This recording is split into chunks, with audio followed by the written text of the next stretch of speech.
let me talk first about the big, beautiful bill economics. It's fairly straightforward. The way it works is there's this thing called the Congressional Budget Office. We talk about it a lot already. When you do a bill like that, it's the CBO that does the official forecast. Sure. And you want dynamic and scoring. Historically, they've just been far more wrong than right, dating back to the first term. And so all you got to know about the CBO forecast this time around is that it assumes a 1.8 rate of economic growth, which we think is way too low. And from that 1.8, and they don't put in any dynamic effects to speak of, and when they try to do that, they screwed that up to whatever, they came up with a $2 to $3 trillion increase in the debt. Okay? It's like, no, wait a minute. Here's what you're not doing. Two things. One is that if you simply increase the growth rate by 1%, like we did in the first term, CBO got it wrong same way in the first term, you raise a couple of $1 trillion of that, so you get almost to zero, okay? You get to neutrality.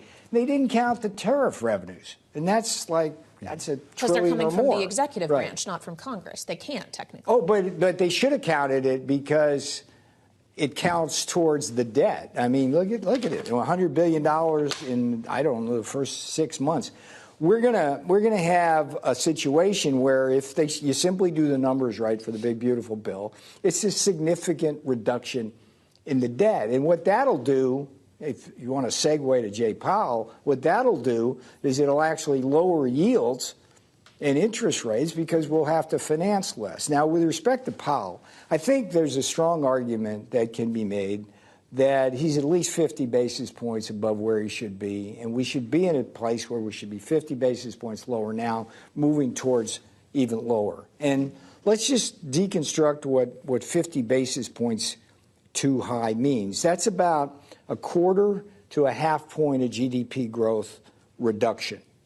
And that, in turn, means about 500,000 to 750,000 fewer jobs that we'll create because of Jay Powell.